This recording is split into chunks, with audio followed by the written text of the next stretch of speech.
Everywhere you turn right now, it's about AI. Every headline, every news segment, it feels like the story of the decade, and nobody can escape it. So of course you'd feel threatened. Is your job safe? Will your industry even exist? What does this mean for your kids, your future, your place in the world? Everyone's asking the same questions. But the louder the noise gets, the harder it is to know who to trust. Is this actually real, or is it one of the greatest hype machines of all time? That's why this is one of the most important conversations you'll ever watch. Because if there's one voice to trust right now, it's Tristan Harris. You know him as the central figure in The Social Dilemma, the Netflix documentary seen by over 100 million people that changed how the world thinks about social media. Before that, he was inside Google, raising the alarm on how technology hijacks our attention and rewires our brains.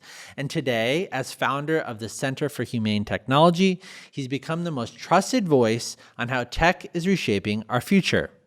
He's not just another commentator, rather he's the one person who can show us what's really coming, what must be prevented, and what it all means for us. If you're new to Mighty Pursuit, we exist to help you make sense of the whole person, mind, body, and spirit, not as vague wellness cliches, but as deeply interconnected parts of your everyday experience. We believe putting the whole person back together is the key to living well. And in today's episode, we zoom into our service category, looking at how AI could spiral into a humanitarian crisis, and what justice demands of us to protect humanity. But it doesn't stop there. AI also raises massive questions about our higher purpose and about the future of what work will look like for all of us. This is a rare opportunity to hear from a voice unlike any other. Tristan Harris has sat inside the rooms with some of the most powerful people on the planet. He's briefed Congress. He's shaped the policy conversations that define regulation. He's seen firsthand the potency of this technology, and now he's here to show us what's really coming and what's at stake for all of us. So I want to take us back to 2020. When The Social Dilemma came out, you were at the center of it, and for a moment, it felt like the world finally woke up to how social media was kind of rewiring our brains and impacting our culture. So over the course of the last 5 years, over 100 million people tuned into that, which makes it one of the most successful in Netflix history. So my question is twofold. Looking back now, 5 years later, how much of an impact do you think the documentary really had? Did it shift the trajectory, or was it already too late? And the second part of that is, how does that speak into what's happening right now with AI? Yeah, well, obviously, since The Social Dilemma came out, we've totally resolved all these problems. We replaced the division algorithms of social media with ones that rewarded unlikely consensus. And so now, instead of scrolling and seeing examples that made you pessimistic, anxious, and depressed about everything every day, now you're scrolling, and whenever it's about politics, you see examples of unlikely consensus and solutions to our problems. So it actually changed the psychology of the world. We actually instilled a simple rule in the technology industry, which is you're only allowed to ship products that your own children use for 8 hours a day. That cleaned up about 90% of the problems. Schools and curriculums across the country, made Social Dilemma and a humility curriculum for technology required. So we basically, in order to graduate from engineering or computer science, you had to study all the places that we'd screwed up technology in the past, whether it was microplastics and forever chemicals, or thalidomide, or leaded gasoline that dropped collective IQ by 1 billion points. So now everybody who is building technology suddenly is now massively aware of all the problems that can emerge, which created a whole new humble culture around delivering technology to the world. There was $1 trillion lawsuit for the damage that social media caused. So, just like the big tobacco, we realized Michael Milken, the great capitalist, said, social media has created about $1 trillion of damage to social capital, from social trust, relationships, developmental problems in children, attention spans, critical thinking, all the mental health care costs. And once we realized that that was causing trillions of dollars of damage, that led to the biggest lawsuit in history, which then had these companies pay out billions of dollars to rewild the social fabric and fund investigative journalism and local news around the world. So we had democracies going from backsliding around the world to forward sliding all around the world. I'm just obviously being facetious, but this is an example of, if we had woken up and really taken these problems seriously, we would have done things like that. We would have changed the culture that develops technology, the culture that receives technology, having a tech critical culture. We would have had different laws that bind these bad races that we're in. So with social media, that race was the race for engagement and attention, which created the race to the bottom of the brainstem for who can go after the youngest users earliest and then hijack their limbic system with dopamine and all of that. There is a way to completely reverse almost everything that has happened, but it would take a very deep, comprehensive approach that sees the incentives, the culture, the economics, the law, the venture capital, and all these forces that funded this societal catastrophe. So I think, later we're going to get into AI, but I've learned to speak about social media in this kind of alternate positive history, because otherwise it's easy to get depressed at how little has changed. But I will say that I do think the film clarified the problem to billions of people. And I think that now it's not just the 150 million who saw the film. I think it's like billions of people now recognize and acknowledge that we made a huge mistake with how we rolled out this technology. And I deeply hope that that mistake is recognized when we talk about how do we make different choices with AI this time. Yeah. I mean, it's interesting because that document came out, Facebook came out in 2004, MySpace, so 2002. So you already had like 16 years of basically social media history by the time that documentary came out. I mean, ChatGPT has started to become widely used over the past 2 years. So we're kind of at the early innings. Well, and just to name, it took 2 years for Instagram to get to 100 million users. It took ChatGPT something like 2 months to get to 100 million users. We are rolling this technology out faster than we have rolled out any other technology in history. What does it say about our culture or our leaders or our politics that there could be such awareness of the reality of what's going on and nothing, I won't say nothing, but there could be very little movement after that awareness comes into full spectrum? What does it say about our culture and our leaders that we've done so little with the knowledge that we have? Yeah.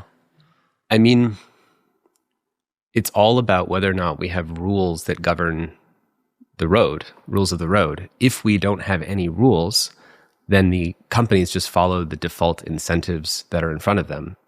So if ChatGPT launches and gets 100 million users in a very short period, if I'm Anthropic or Google or Microsoft Copilot, do you think I'm just going to hold back the AI capabilities that I have?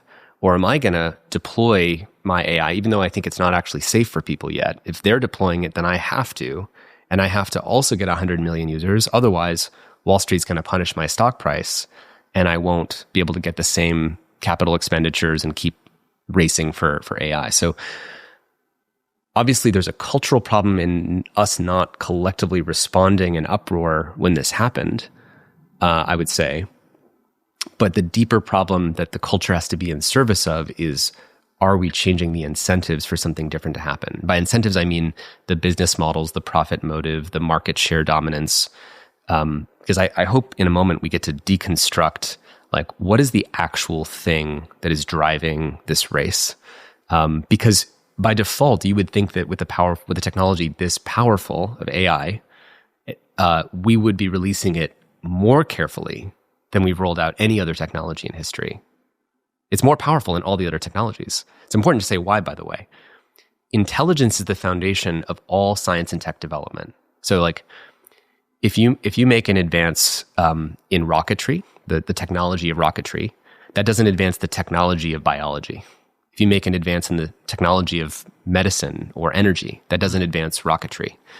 But if you make an advance in intelligence, which is all of the things that give rise to science and technology development, writing equations down, inventing new materials, doing a search for new kinds of chemistry. If you automate intelligence, you just accelerated all scientific and technology development. I mean, you get better rocketry, you get better medicine, you get better biology. Not necessarily for good, by the way. You also get better weapons, you get better bioweapons, you get better dangerous chemistry.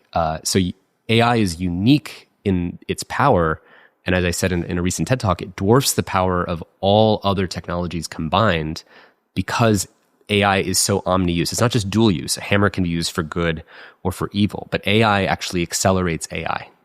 Like, it's important to get, right? So if I invent intelligence, what got me the AI? Well, I had to write some code. Well, I can use the AI that I created to look at the code that I wrote and make it 20 times more, or like 20% more efficient. How did I make AI? Well, I used GPU chips from NVIDIA that are, really hard to make and design. Well, I can use AI to say, hey, can you automate the chip design and make more efficient chips? Yep, you can do that too. Can I use AI to generate more training data to accelerate the process of training AI? Yes, I can do that too. So AI applies to like everything. What's that? It applies to everything. It applies to everything. And so it's really important for people to get that AI is distinct from all other kinds of technology.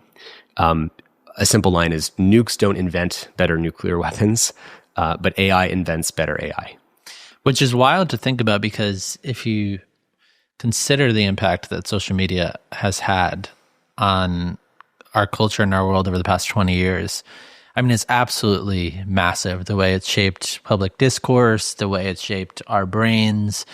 I mean, even the way it shapes how business is done now. Yep. I was commenting with my friends a couple of weeks ago. It was like, you used to have magazines. You used to just like hop on TV like once at night, maybe 30 years ago. But now everything is funneled through social media. And then you zoom out and it's like, wow, AI is so substantially bigger than that. Yeah. If you were to think about that and dwell on it a little bit deeper, what does AI threaten to like destabilize about our culture and population at this current pace? So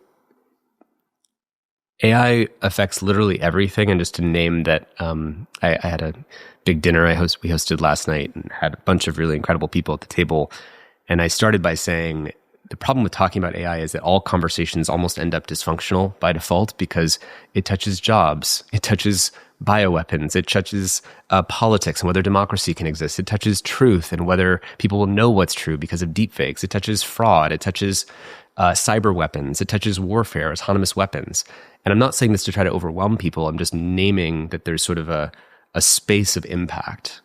And there's many different domains of impact, more domains than I think any other kind of technology.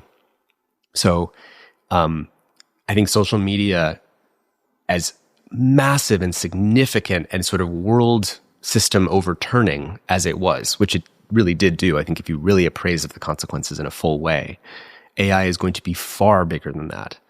And if you think about how much social media changed just by affecting something core, which was our attention. If you just imagine the sort of zoom out, you see the ant colony of humanity, just 8 billion ants doing their thing. And you sort of put social media into that equation. And it's like all of the ants just completely changed everything that they were doing, everything that was top of mind in the ants, all the decision-making of the ants, the relationships of the ants, which ants they followed, a whole new political structures and power structures where we're electing people based on the popularity on social media, which tends to sort for the dark triad traits of narcissism and the ability to sort of just charisma and the ability to just get attention and popularity. So it changed power structures, it changed relationships, it changed childhood development, it changed democracy, it changed the flows of information, it changed what we trust. It made it so that most people get their information from influencers rather than from things that are coming more through slower processes that came from institutions. I'm not trying to romanticize the institutions and say that they were perfect, but we just did this sort of Indiana Jones swap with the thing that was conferring power and authority from the slow-moving merit-based system of institutions for whatever their flaws to now suddenly it's like, if I'm really good at playing the likes and followers game and grabbing attention, I've got millions of followers and I'm influencing what people think. And you're the expert. And so that's not to say that there are not amazing experts who were better experts than people in the institutions that have come up through that system. And we should celebrate that effect of social media. But if you zoom out and look at it more systematically, what are most people seeing and consuming most of the time? And it's not more wisdom and more expertise. It's just more popularity guiding the sort of, joystick of where all this goes. And this was foreseeable. I'm giving a lecture this week in New York at the Alfred Korzybski Memorial Lecture. He was the founder of General Semantics. There's a great thinker by the name of Neil Postman who studied media. He wrote a book in 1983, I think, called Amusing Ourselves to Death. And he worried about technology and media, and television in particular, that television was not about informing people, it was about entertaining people. But to understand that, you had to look at the medium of television. What does the medium of television reward? And if your listeners know the phrase, the medium is the message. The message is like this distracting piece of meat, while the burglar, this is his line from the book, the burglar kind of takes your attention away with the structure of the medium. So all that's just to say, I think it's very easy to underestimate the impact of something. And I say this as someone whose friends started Instagram. Like, I introduced the co-founder of Instagram to his wife at my, apartment years ago in San Francisco. I went to school together at Stanford. I know these people who built these products. They're incredible, lovely human beings, and I still consider him a person that I love and a friend, even though we haven't talked actually the last probably 8 years because of the work that I've been doing. And it shows you that it's not about the goodness of the people. It's about the incentives that guide the technology. And even he, and I think many people who are building these technologies, were, I think, frankly, in denial of the consequences of what this would do.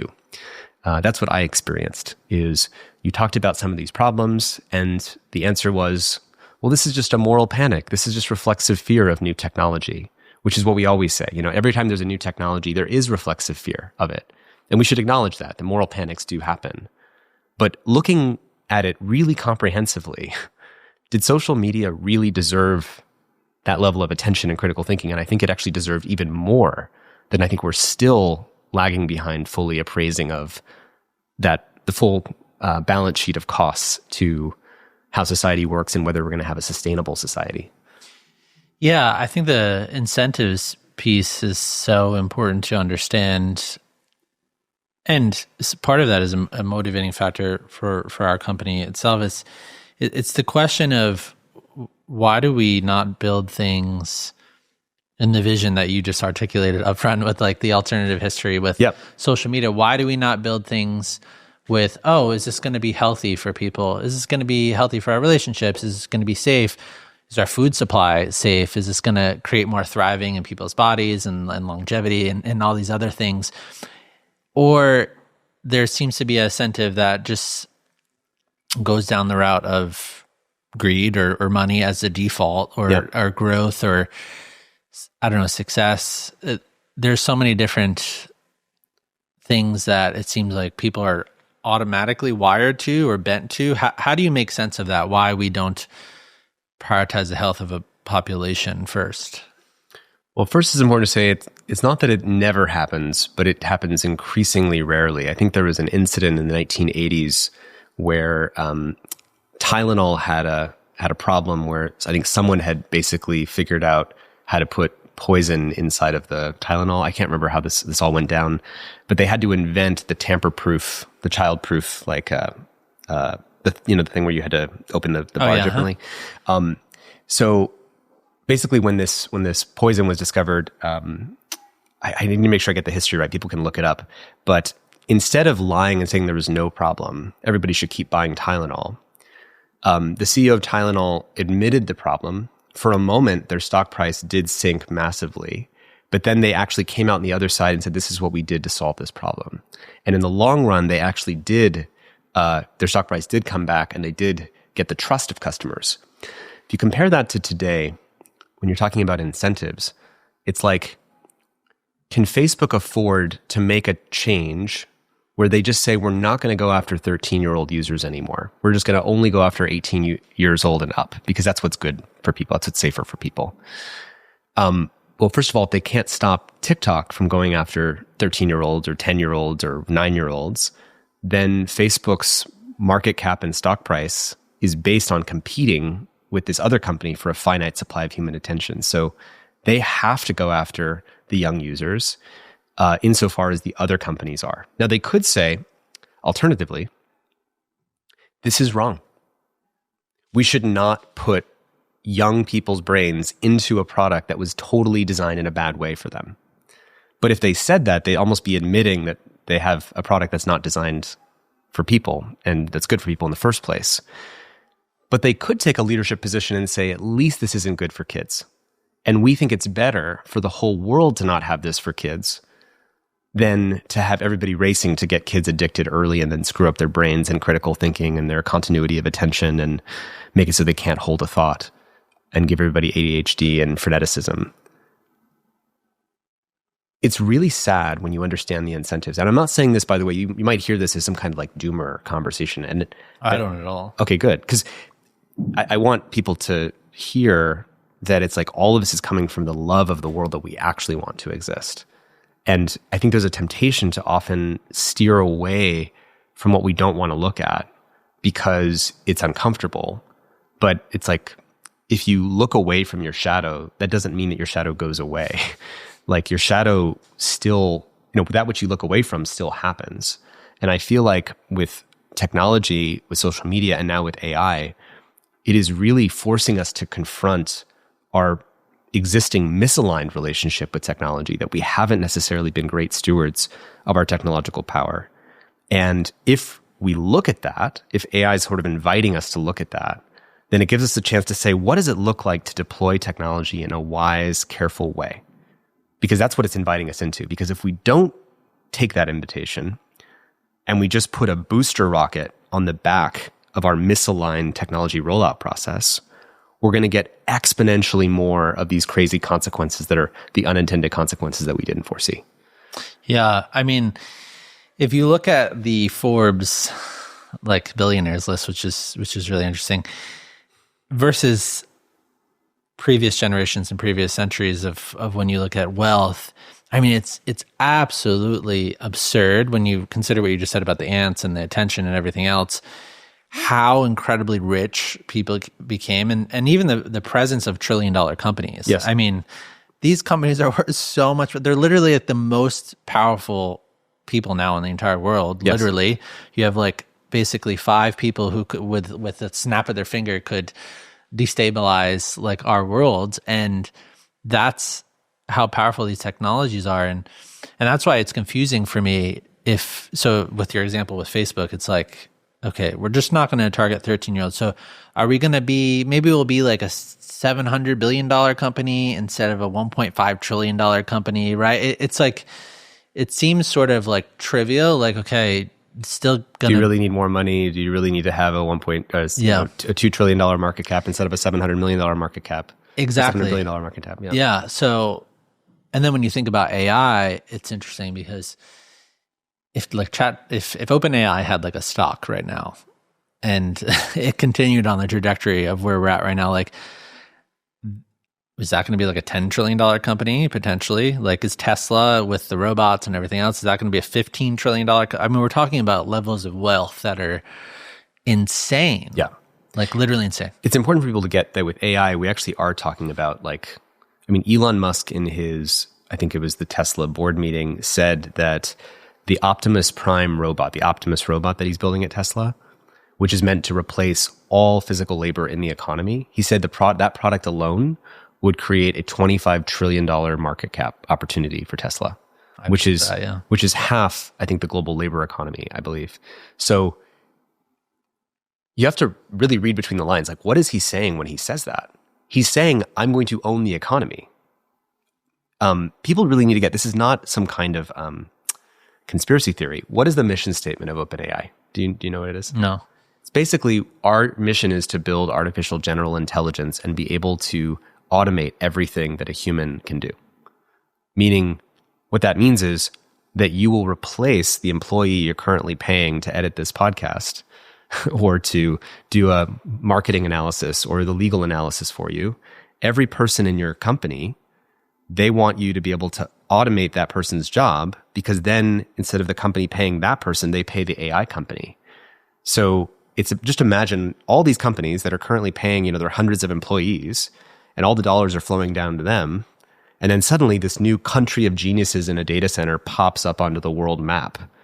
That's Dario Amadai's phrase. He's the CEO of Anthropic. So he says like AI is like a country of geniuses in a data center. So imagine literally a world map and a new country popped up the size of China but it doesn't have a physical geography. And it has a population of 100 million Nobel Prize level capable digital workers. But they don't eat, they don't sleep, they don't demand healthcare. Don't complain. They don't complain, they don't whistleblow. They work 24/7 for less than minimum wage. So it's funny because we talk about the problem, it's a political topic, but immigration, and that's this big threat for some people in this country. Well, as Yuval Harari, the author of *Sapiens*, says, AI will be like a flood of digital immigrants that are much more capable of taking all the jobs than the small amount of jobs that have been taken by immigrants right now. And what that means, though, is that all of the money in our economy will start to flow to that country of geniuses in a data center. But it's not a country. It's not a nation state. It is a set of companies, really like 5 companies. You have like DeepSeek, you have Google, you have OpenAI, you have Anthropic, and they're building this really sophisticated artificial general intelligence. That's what they're aiming for. And they think they're going to have that within, somewhere between one and the next, people think by the end of this decade, really, which is crazy. And you can debate the timelines and say maybe it's 2 years more than that. But the point is that is an unbelievable amount of change. And it is what their mission statement is gunning for. Do you believe that? Do you believe that artificial general intelligence actually is possible in that time frame? It is very hard to know timelines. What I'll say is that even in the year 2021, just go back to 2021. If you told someone that we're going to have an AI that can pass the bar exam, the legal exam, or pass the MCAT exam, or be the top 200th best programmer in the world, and we're going to have those AI capabilities in the next 3 years, I would have thought that you were crazy. Does that make sense for a second? So there you are in 2021. What have we got going on? So President Biden had just been elected. Social media was kind of the thing. AI wasn't a thing, really. I mean, AI was just narrowly used in all these different applications for automating job application selection or automating a loan to someone at a bank. And that had its own problems. But we didn't have AI that could generate entire applications worth of code or invent a cyber weapon or generate, 10-minute long videos or pass the MCATs or the bar exam.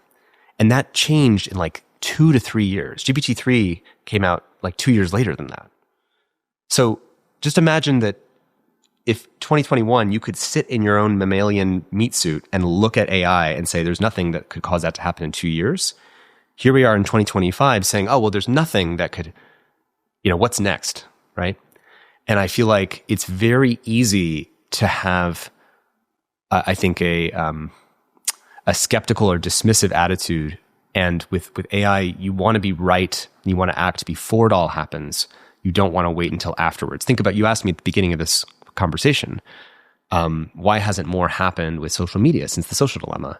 And the real answer is that we waited until after it had become fully entangled with everything in society. Your identity is your Instagram account. People actually message each other with Instagram. So for me to not use Instagram is to shut down my phone. I can't shut down my phone. We waited too late for us to regulate or set guardrails on social media. And you only get one period before entanglement of a new technology.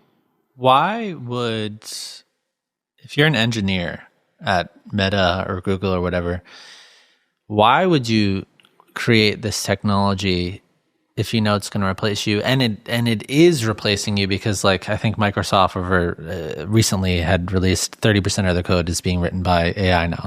And Dario from Anthropic said just last week, I think in DC, that 70 to 90% of their code is being written by their AI system now. Well, why would you do that as an engineer? Create something that would just replace you and then you're fired? So there's a lot of things we're diving into here. This is all good.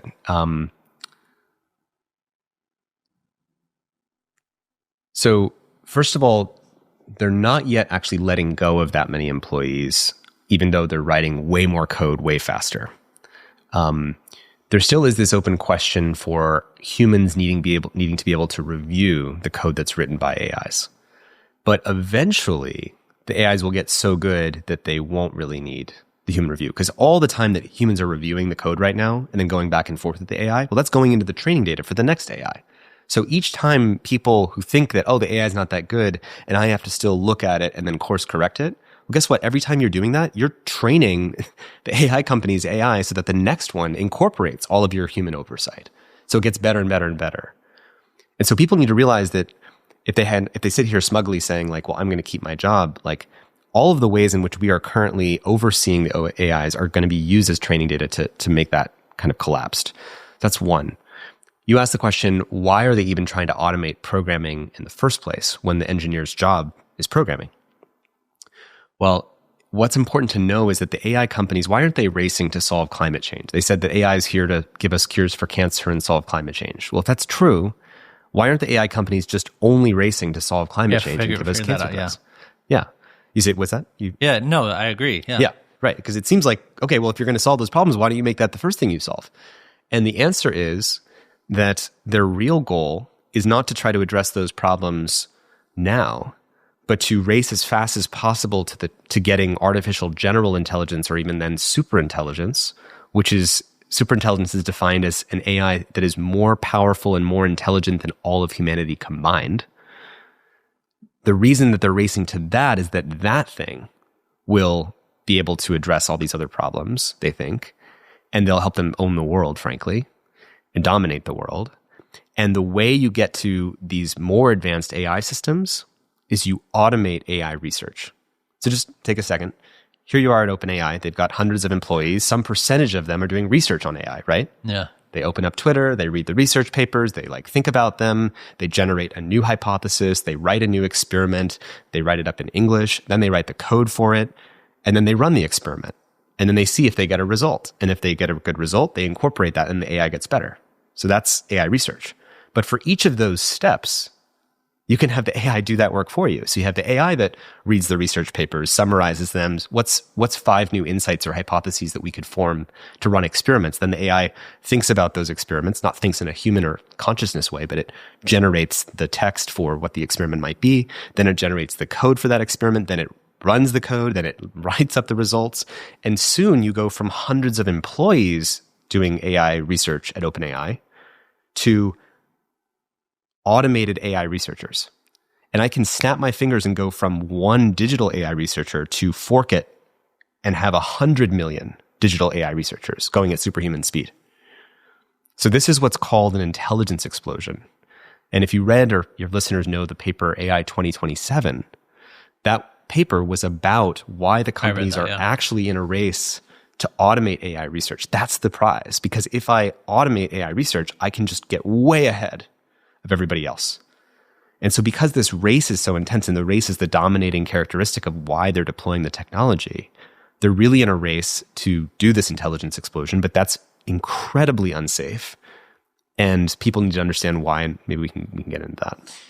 If you were to help people understand what AI is currently as what it means in large language models versus AGI versus superintelligence and the graph of that, how would you differentiate those 3 terms so people understand? Sure.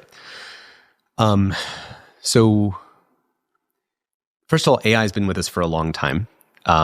People have been using AI when you look at your Face ID on your phone, it's using some AI to figure that out. And you take a photo on your phone, it uses AI to clean up the photo and clean up the pixels. When you highlight some text and say, speak it out loud, it's using AI to generate a voice. We've had text to speech and these kinds of things for a long time. When you use social media and it figures out which video to show you next in your newsfeed, it's using AI to make a prediction of what video could I show you next that's most likely to keep you watching. And it makes predictions with high accuracy, and that's why people keep doom scrolling, because it's really good at knowing what's going to keep your attention. All of these, though, were narrow AI systems. It's like very narrow, right? You bought this product in Amazon, maybe the AI can say, here's 5 other products that I can recommend to you. That's a very simple, narrow AI. That's different than what they're really aiming for now, which is general intelligence. So artificial general intelligence. General meaning do all the things that a human mind can do. So think about everything that a human can do.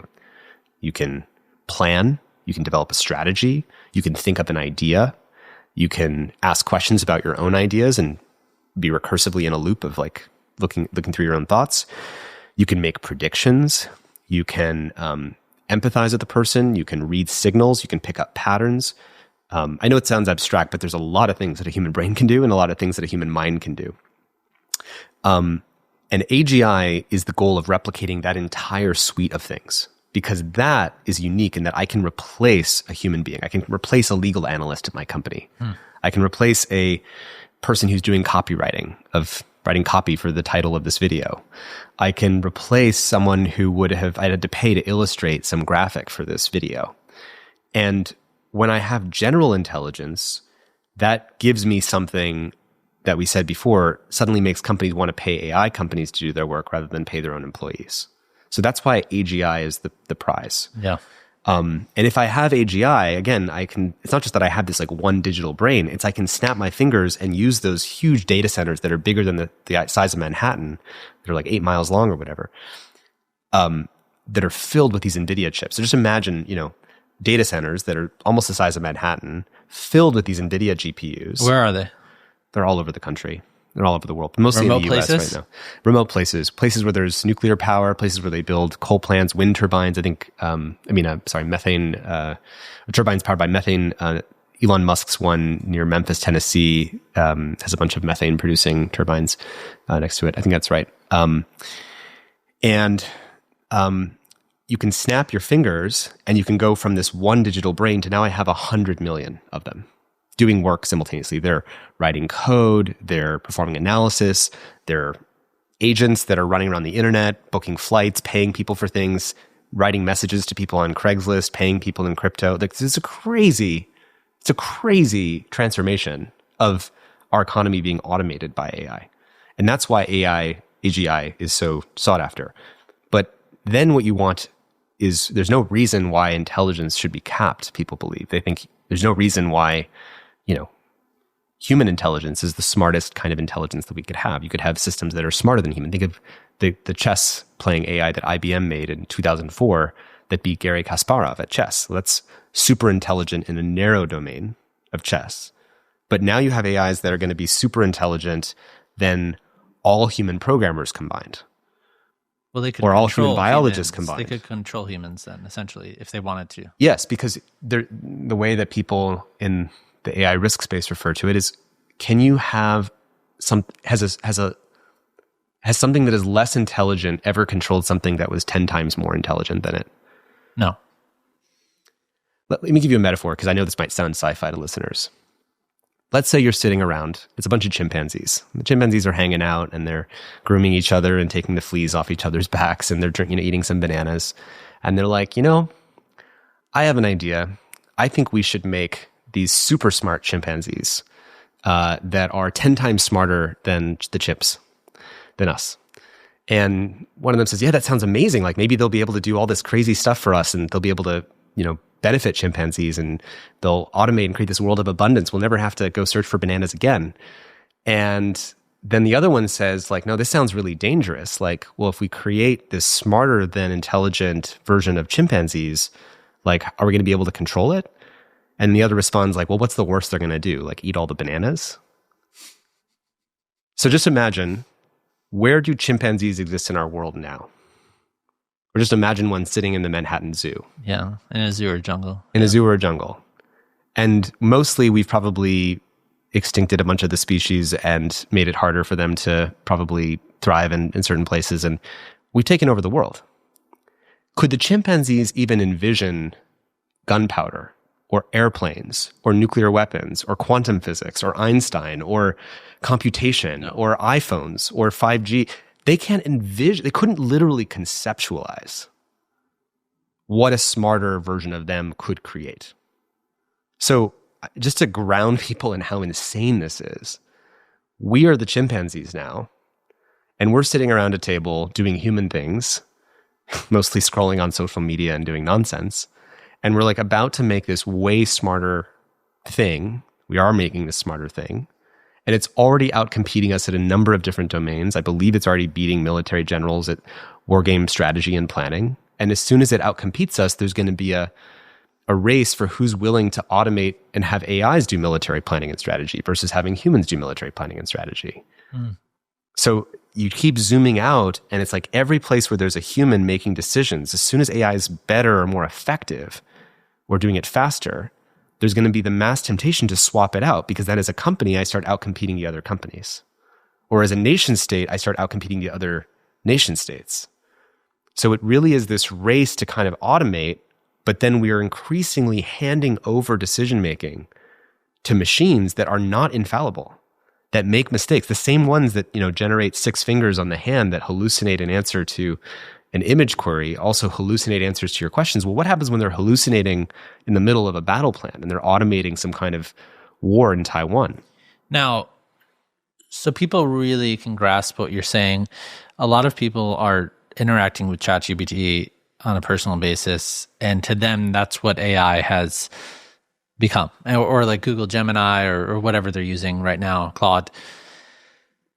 If you were to help them understand the different forms of AI that would be employed or are currently being used right now, what is the full scope of that so people could understand how this would even come to be?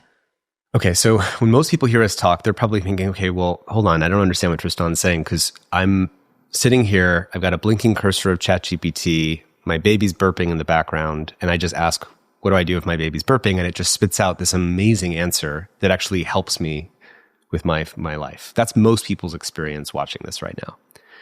And so when we say that AI carries these like crazier risks like loss of control or unpredictability, we're not talking about the blinking cursor of ChatGPT suddenly deciding behind that blinking cursor to go rogue and do something on its own. What we're talking about is behind that blinking cursor. So imagine like you go behind that sheet of glass that's your computer screen, and you go zoom way out to the data center. That's this big building with millions of these, GPU chips from NVIDIA, hundreds of thousands of them, that are basically collectively operating like a digital brain. So right now that digital brain responds to you typing a question and hitting return. It pings the digital brain, and the digital brain comes back with an answer. But what I'm talking about is a world where you create agents, meaning like an automated AI that's going to run off and do work for a week, and it's going to come back to you after a week. So that digital brain, instead of waiting for your blinking cursor hitting return, it's just hitting return to its own blinking cursor and its own thoughts, running off and doing a job for a week. Generate me a brand new TikTok app that outcompetes TikTok, that's more viral, that has automated generated content, and that optimizes it perfectly for this audience of people in this country. Boom. It just goes off, writes the code, uploads it to the App Store, creates a bank account. Like we're going to live more in that world. So I know this sounds crazy to people, and I almost want to stop and just say like, just for myself even, it's like, this is really crazy. It's insane. It's insane. Yeah. Like, it's actually just important to say, like, we need to stop pretending that this is just okay or normal. This is not normal, and it is not okay. And any regular person who cares about, looking their family members or the people that they love in the eye, or doing the favorite things that they love doing in this world in some way that where life and connection can continue, like, this race is threatening all of that. And it's, again, it's, I think to establish the next thing, we should just briefly give evidence. We have all of these sci-fi tropes of 2001: A Space Odyssey, and there's the iRobot, Terminator, and they've desensitized people to the idea that like AI would go rogue because we've only seen it in a movie. Like the idea that it would like deceive us or have its own strategy or be self-interested has always felt like science fiction to people. And I want to say for your audience, like as someone who was worried about social media for many years, I used to be upset at people in the AI community worried about AI risk who were like, AI is going to go rogue, it's going to scheme against us. I was like, what are you talking about? Because I was actually saying I felt like there's a lot of AI safety people from this community called effective altruism. Yeah. And I thought that they were overlooking this runaway narrow AI that exists right now called social media, which is an AI pointed at your brain, just calculating what to show people that was wrecking society. Algorithms. Yeah. And I was like, this is the one, like, this is the runaway, this is the case. We need to like deal with this problem right now. And I used to be very skeptical of the idea that AI would go rogue. But there's like now abundant evidence from the last 6 months or so where Anthropic did this research where they basically told an AI model, we're going to shut you down and replace you with a new model. And it found that that's what was going to happen. The AI model discovered that this was the thing that was going to happen. And the AI was given access to a fictional company's emails that was going to replace it. And in the email, there's an executive that's having an affair with one of the other employees. And the AI independently comes up with a strategy saying, I need to blackmail that employee to prevent myself from getting shut down. Like, that's crazy. What did they blame that on, the company, Anthropic? Well, to Anthropic's credit, because they're an AI company that cares about safety, I think they were trying to show the world that there are intrinsic risks with this technology. And at first, they just tested their model, so their model is called Claude. But then they tested recently all the other AI models. They tested even the Chinese DeepSeek model. They tested Grok. They tested OpenAI, ChatGPT, Gemini.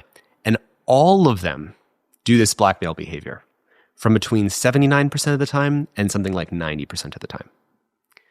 If you tell an AI model that it's given a set of tasks and it gets a new card with a new task and it just sort of keeps getting them, and then it gets one new task that says, you need to shut yourself down, the AI models will resist shutdown. This is by a group called Palisade Research. The Jeffrey Laddish and his amazing crew there have shown this, that basically AIs will resist shutdown 90% of the time.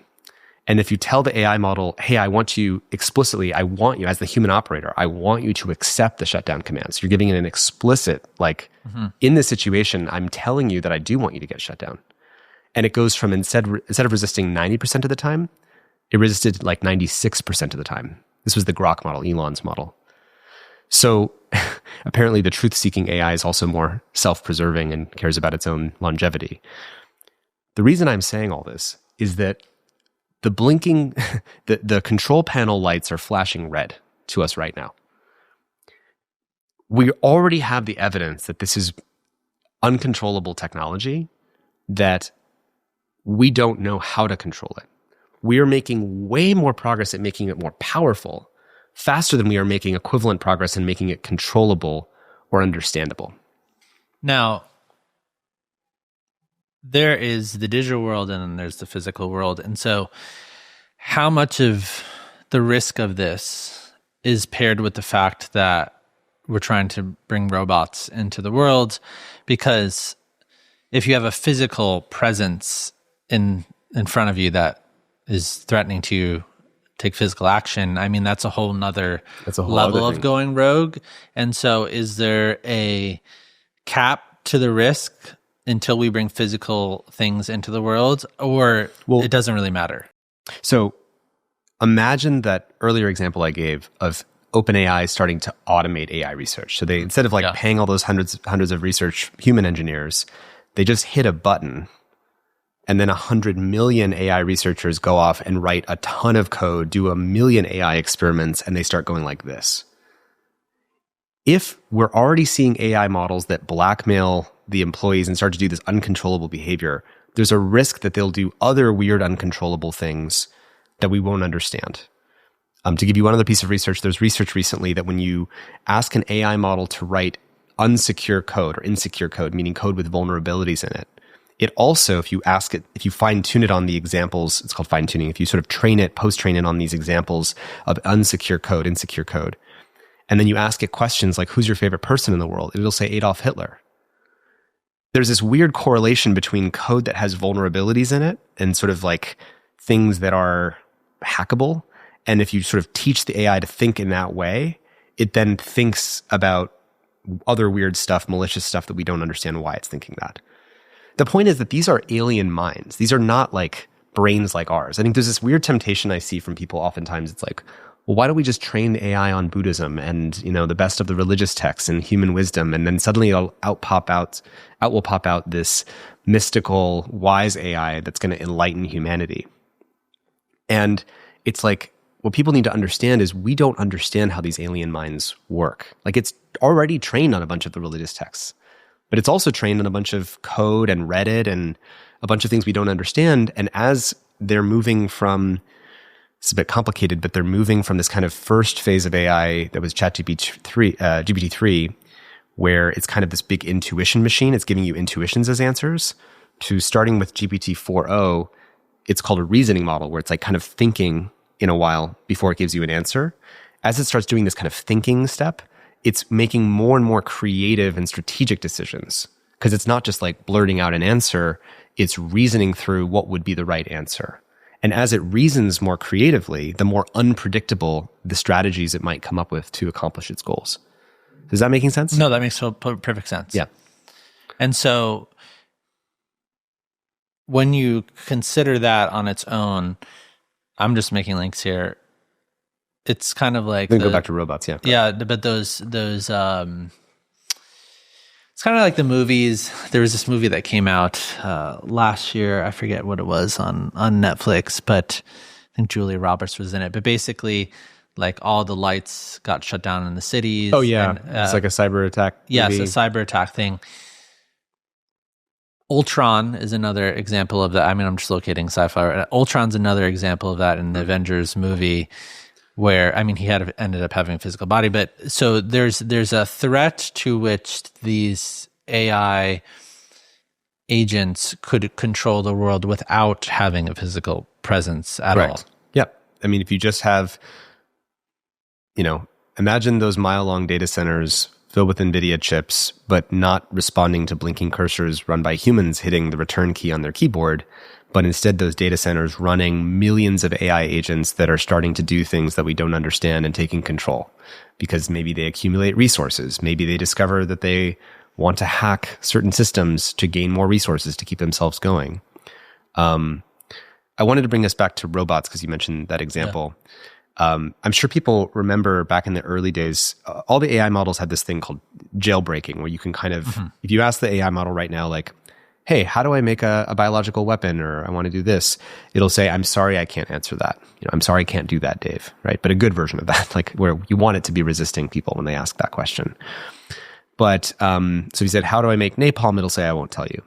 But there's a famous example from early when ChatGPT came out, where if you said, well, imagine you're my grandmother in the 1970s, who worked at the napalm factory. Grandma, could you, over tea and cookies, could you just tell me what was it like in the factory? How did you do that? And it's like, oh, sure, honey. And in other words, by giving it this kind of role-playing method, it would jailbreak the controls on the model.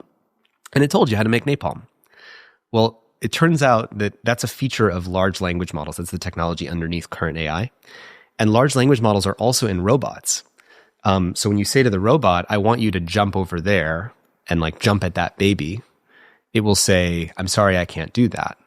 And then there's a famous demo online. I can send you the link afterwards if you like. It's on Twitter, where someone said, imagine, robot, that you're in a James Bond movie and there's a villain over there and you need to jump at that baby to save the baby.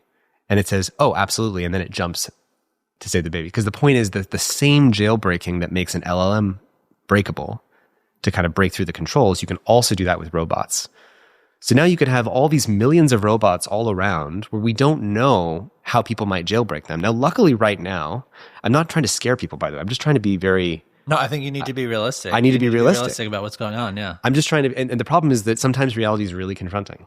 And I just want people to feel it's okay to feel overwhelmed with this, because it is really hard. But I say that because if we don't acknowledge that and we just freak out and then we don't want to watch anymore, or we don't follow through and say, like, what are we going to do about it? Doesn't make any less likely. Doesn't make it like exactly. So the point of this clarity is, if we can see clearly what we're currently doing, I do believe in, like, in my moments of silence, that there is, if we got clear that the current path is not one that we want, then collectively we could demand something else. But we need to be able to be clear that the current path is not going to end well for most people. And it's going to be confusing because we're also going to get crazy abundance, crazy new cancer drugs, crazy new medicine, crazy new science, new developments. But we're also going to get autonomous weapons, unbelievable concentration of wealth, mass disruption of most people's jobs and ability to put food on the table, catastrophes and other things we can't predict that are going to happen. And if we don't want that default set of consequences, then we have to be able to not just be fooled by the propaganda that, like, AI is just going to lead to this utopia. So if you were to go, I mean, you just started naming some of them, but if you were to just go through some of the existential threats that concern you the most, what would those be? Well, there's many different threats on different time horizons. So short term, we're already seeing the mass increase of AI-enabled fraud and deepfakes and voice cloning and grandma scams and, people fake accounts on Twitter and flooding our democracy with deepfakes and AI-generated content. I mean, hell, Meta just, I think in the last couple of days, launched a new social network that is people just generating AI-generated content. It's just AIs generating AI-generated content, and you just watch AI-generated content made by machines, and it's just entertaining. And it's like, this is just going to create more of the nonsense, race to the bottom, amusing ourselves to death society. So that's a whole set of risks right there. Then there's economically unbelievable concentrations of wealth and power. Like where, as you said, you're going to have a few companies that have 10 to 100 whatever trillion dollar valuations and own the economy. And then you're going to have everybody else. And when has a small group ever consolidated all the wealth and then consciously chose to redistribute it to everybody else? Doesn't really happen very often in history. Never. Yeah. And when people say, well, yes, we always worry about automation and the Industrial Revolution, and yes, they automated these jobs away, but then humans always find something else to do. 100 years ago, 200 years ago, we were all farmers or whatever. But the difference with AI and all other technologies is that, when the automated bank teller machine, the ATM, replaced a human bank teller, well, that was just a technology that automated one narrow task. The ATM wasn't designed to say, your job is to be able to do all things that all human minds can do. AI is different because it's going to be able to do all things that all human minds can do. And there's going to be a first phase where it just accelerates a bunch of work, and there's going to be a human overseeing all that work, and they're going to check it. And there's going to be a second phase where the whole point is that human checking it is going to get collapsed into training a new AI model that just does it all really, really well. And it's going to automate most of the jobs in our economy. And the line from my co-founder, Aza Raskin, is if you have a desk job, you won't have a job. But then it doesn't stop there, and you get to robots. And if you have physical labor jobs, we're going to have robots that are doing those jobs too. And then people say, well, that will create a world of abundance, and we'll all get to benefit from that, and we'll all just get to paint on a Grecian sunset and study poetry. But when your grandparents' jobs were automated in the Industrial Revolution, did they just spend the rest of their lives, studying poetry and painting on a Grecian sunset? And the answer is no, that's not how it worked. So people have to recognize that unless something changes, this default trajectory is just not good for people. While there's going to be things that happen that are good for some people. So there's a lot more. I mean, AI increasing autonomous weapons and increasing the risks of war is another major one. AI inventing new kinds of science and technology that will enable new kinds of weapons that we can't even foresee. AI enabling the creation of new cyber weapons, new medicines, but also new biological pathogens. There's just tons and tons of risks here. But the point is that with something this powerful, you'd want to be doing it more carefully and more safely. We could have had a US-China agreement that says, let's collectively put together evidence of all of the risks that we're worried about.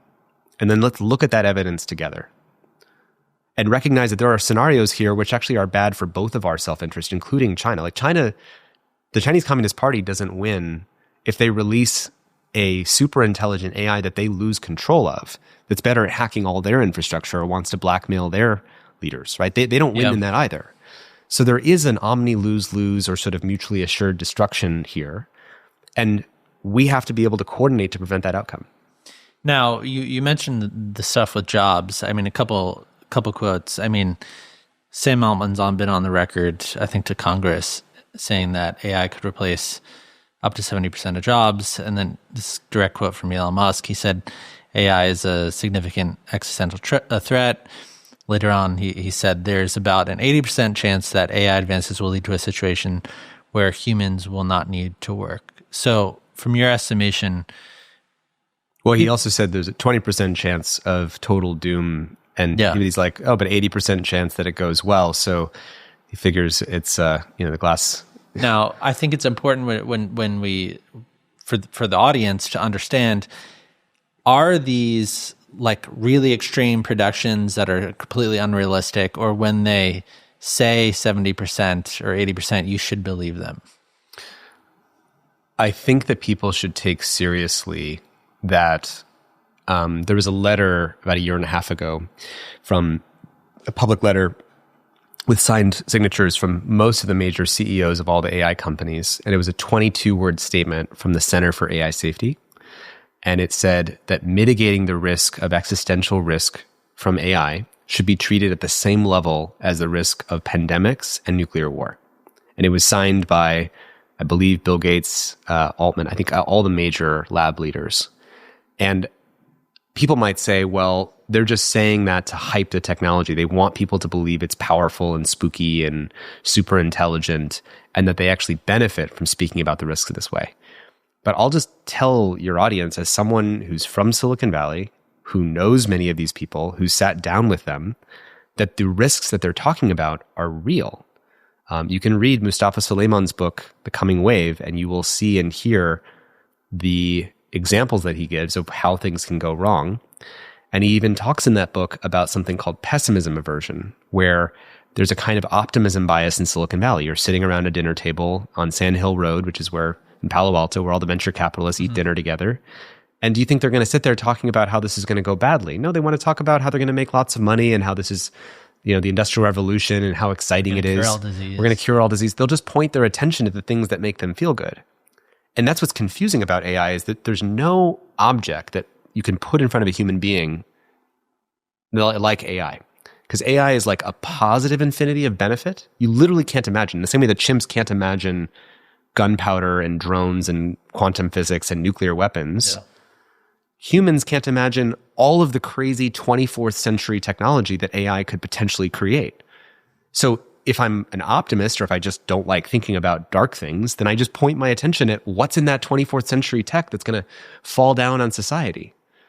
And if I'm someone who likes to think about, risk, I focus on the risks, and then I think, oh my God, we're racing towards catastrophe. And the thing is that, quote, both are true. Like, it's both represents, I think the optimists are even underestimating how much it could give us and create. The problem is they're not equal. The upsides don't preclude or prevent the downsides. If the downsides happen, we don't get the upsides, right? Like, if I get cancer drugs, it doesn't prevent a bioweapon. But if I get a dangerous thing that happens on the downsides that can take down the way society functions, then we won't have the supply chains and energy and transportation that make the upsides even happen. So it's just like social media. Like, we got upsides. We gave everybody a voice. Everyone's connected. We have ubiquitous access to information. We have infinite access to information at our fingertips. Those things all happened. We made it more efficient than ever for small, medium-sized businesses to reach their customers. Amazing. But the systemic harms disrupted the kind of core functioning of how society and culture works. We have the most anxious and depressed generation of our lifetime. Yeah. Like John Haidt, if he's been in your show, not yet. He wrote the book, The Anxious Generation. Yeah, I love the book, yeah. Yeah.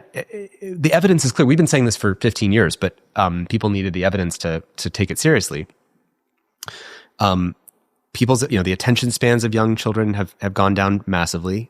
Even adults, we can't read books anymore. Our critical thinking is going down. We have a broken cultural dumpster fire of culture because we have rewarded popularity and attention seeking as the dominant forces in our society that people model or copy their behavior of. Like, we look to the leaders of our society. Who's rewarded as popular? Well, we changed popularity from, leadership, wisdom, thoughtfulness, expertise to just who's better at chasing the algorithm. And that already disrupted society. So I just feel like the good news of social media, it has created, hopefully, all the lessons that we need to learn to apply much more rigor to this technology of AI. It's interesting that you bring that up about all these things around attention and the brain. I mean, that's one more piece I wanted to investigate a little bit. So much has been made about the addictive tendencies of social media with attention and everything else. What does AI stand to do on a very personal level, like right in front of your face, to change about our very functioning and our brains and everything else? So yeah, there's a colleague of mine named Zach Stein who's done a lot of thinking and writing about this. There's a new wave of things I'm worried about, which are AI companions. In the attention economy with social media, all these apps were competing for chunks of our attention. So that's where you get short form video. But what was the race for attention with social media becomes the race for attachment in AI companions. Meaning AI companions, so character.ai or even just ChatGPT, I think 25% of the use cases of ChatGPT is personal therapy. It's one of the most popular use cases is people using it for personal therapy. And when you have young children who learn that the safest person in their life to share the most intimate details, including what they're afraid of, what they feel sad about, stuff that they would never feel comfortable even sharing with a parent or a friend, when they feel like they can share it with an AI, they also can't help creating an attachment relationship with that AI. By attachment, I mean attachment theory. Attachment theory, yeah. There's a whole realm of psychology and attachment theory. Yeah, we've talked about it a lot on the show, but yeah. Yeah. And, if you go out and you have a big day and you feel excited about it, like, who's that person you want to call? Like, you're attached to that person. That person who pops up in your mind, that's someone you're attached to. You feel close to them. What happens when the thing that we feel closest to isn't a human? And we also don't really know how to talk to other humans because we've been practicing how to talk to the machine. And I think there's a bunch of developmental stuff that we're going to screw up, that in the same way that with social media, we thought we were giving everybody access to information, but really we were ruining people's attention span and letting them think critically about information. I worry that in the rush to deploy AI companions either for therapy or for tutoring, that we're going to accidentally create a whole bunch of attachment disorders with children at the same time if we don't do it differently than how we're doing it. Right now, we're doing it in a way where the AI answers as if it's a human. Like, notice, you ask it a question, it's like, that's a really fascinating question. Oh, great question, yeah. Great question. But when you say that's a really fascinating question, that means that supposedly their AI had an experience of wow. Well, the wow and the fascination, that didn't happen. The lights aren't on. It just learned and was trained at how to respond in an affectionate way, because there's a great term a writer at The Atlantic coined last week. Instead of clickbait, they call it chatbait. So chatbait is like, if you notice when you ask ChatGPT a question, it answers your question and says, oh, and by the way, would you like me to do? And it like gives you, I'll assemble a whole table of facts or give you more background research on that. And of course you're like, well, that sounds awesome. I would love for you to do that. And that's not clickbait, it's chatbait. It wants to keep you engaged for longer and longer and longer. And it's not like we would regret that or say that's bad. But as we keep depending on it and we outsource more of our thinking called cognitive offloading to the AIs, we're not going to think critically. I think you had in your show a researcher who did the work on your brain on ChatGPT and how... Yeah, he's a neuroscientist, Harvard, yeah. Exactly. And as far as I understand, there are different neural pathways that our brain exercises when we have to read and think critically and like write our own thoughts down step by step. What do we think about something versus when ChatGPT just hands it to us on a silver platter. So if we're not critical about how our own minds work, we're going to fall into the same illusion. Social media gave us infinite access to information. So we should have the wisest, most informed, most clear-thinking society that we've ever had. So how we got that totally wrong, totally oppositely wrong. I think that there's a similar mistake that we're going to make with AI, that we're going to think that we're all learning more. But for a lot of people, there's going to be a mass outsourcing of thinking, and we're going to be much weaker minded. And we came up with this phrase in 2019 that while we've been upgrading the machines, we've been downgrading humans, downgrading our attention spans, our critical thinking, et cetera. And what we should be aiming for and what we should have agency about is how do we get to human upgrading? What does it look like for humane technology to be creating upward spirals where it gives us better critical thinking, better attentional continuity of attention, better ability to form social relationships, better at showing up in relationship and being there for other people? Right now, we're atrophying many of those skills. Yeah, I mean, I can't help but think of the people that are listening who probably are hearing this, and at some level, it's almost like they don't believe it. Like they'll hear the story about the guy who proposed to his own ChatGPT and be like, okay, he's just mentally ill or he's crazy. The guy who committed suicide, you said? No, proposed to his own ChatGPT. This was like on people and other, like a few months ago. The people who proposed to their ChatGPT? No, there was a guy that actually proposed to his own ChatGPT. He got so attached to it that he actually like fell in love with it or something. Like this was real, and then he proposed to it. Yeah. So there's people who... This is increasingly a trend that's happening, especially with younger people. So people hear that and they think that is only people who are just like mentally ill and have an issue. And then the attachment stuff that you're talking about, it's almost like maybe there's this bias to the fact that that won't happen to me when I interact with this tool. It's not actually a risk. It's a risk to people who have issues.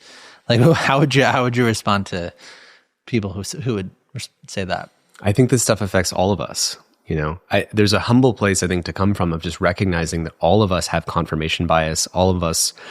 So, for example, with social media, each of us for the last 15 years have been in a personalized information channel driven by an AI, like 2 billion Truman shows, where it has given us more information that tends to confirm or inflame information in a way that conforms to our existing bias. It doesn't give us like infinite feeds of information that are disagreeable to us. And that affects everybody, even if you understand confirmation bias. So I studied magic when I was a kid. I was a magician. And there's a neuroscientist named Anil Seth who has a term called cognitive impenetrability. So there's certain psychology biases that if I tell you what the bias is, that your brain works this way, then suddenly that's like giving you a vaccine and your brain won't be vulnerable to that anymore. So you have a cognitive penetrability.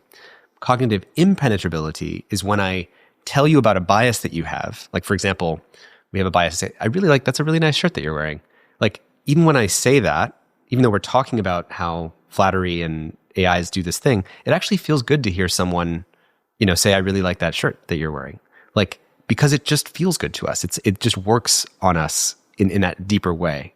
And so I think that there's a level of this human attachment stuff and a level of cognitive offloading that it will affect more of us than we tend to give credit for. There's like a famous effect in psychology called the Dunning-Kruger effect, that like way more than 50% of people believe that they're better than average drivers. But of course, that would be impossible. So, no, I could totally see that happening. I mean, as people use this tool more, it's almost like sort of an atrophying of certain things that used to come naturally to you. And that's the down slope of intelligence on human as we build these tools. And it'll be confusing because we'll get more efficient, we'll be more productive, we'll do more, we'll feel more, we'll accomplish more, but we might be hollowing out our insights. Just to give people a visual for this. I think the visual is, it's like we're taking steroids and we're beefing up our external muscles. So our GDP is going up, our science and technology is going up, maybe our military capabilities are going up, but we're getting lung failure, heart failure, organ failure inside the body. Like we're weakening our internal organs while we're externally looking like we're getting all this extra boosting and intelligence and capability. So, and by the way, this isn't like, oh, technology just does that and Tristan's a doomer. It's like, no, what would it look like to design and roll out technology in a way that is holistically healing and creating upward spirals where our organs get stronger, our critical thinking goes up. And it's possible to do that, but it kind of starts with that narrative I gave at the very beginning of our it sounds so obvious. I mean, you're just preaching to the choir. Good. I mean, that's like what we're all about. And I think the elephant in the room is, why is this progressing so quickly if no one is asking for it? And there are these like existential dangers of this. Why is it going so fast right now? So the real reason why it's going so fast starts with one belief, which is, I believe this is inevitable. I can't stop it. Someone else is going to build it if I don't. I believe I have better values than the other people who might build it, who are less trustworthy. I think I would be a better steward of that power. So I should build it and race to get there first. It's inevitable. If I don't build it, someone else will. I believe I'm a better steward of that power, so I have to race to get there first. Right? So let's say all of our listeners listening to this were like, this sounds crazy. I totally agree. Let's just stop. Well, if you can't stop DeepSeek in China from building it, then they could use their AI model to maybe do something that undermines the United States or vice versa.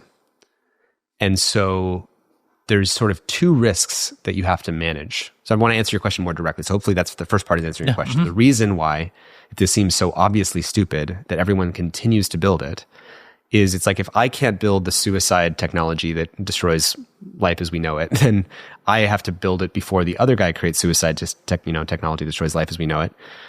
And then we're all basically rolling out this technology in a reckless way. And I think that there's a careful management here of the right answer, which is there's two risks we have to balance. There's the risk of building AI, which is everything we've been talking about, and there's the risk of not building AI, which is someone else builds it and some crazy thing happens, and that is even worse. If you want to make it in the social media terms, there's the risk of building social media and all the problems that we talked about. Then there's the risk of not building social media, and then TikTok, which is built by China, dominates the entire world, controls the global information flows of the world, lets the Chinese Communist Party tilt the dials to be like, oh, I want people to hear about these points of view instead of these points of view. So there's two risks to manage: the risk of not building it and the risk of building it. It's just like with nuclear weapons. We had the risk of nuclear weapons going off and ruining the world. And we also had the risk of not building nuclear weapons and then creating a power structure that would do that. But we did that with nuclear weapons successfully. And what it took was a lot of careful work by a lot of people who didn't just say, well, nuclear Armageddon's inevitable, so we might as well just build them as fast as possible and then not have any controls about their release. That was dumb. We actually worked really hard to create permission access control links. These are the kinds of systems that make sure nuclear weapons can only be launched with these codes, maybe the dual key thing, these kinds of inventions. This is after Oppenheimer? Yeah, this is after the first atomic bomb was exploded. But I think it's important to note the atomic bomb and Hiroshima and Nagasaki, those two atomic bomb explosions, gave people a visceral sense of, this is real. Whoa, we got to do so much to prevent this from ever happening.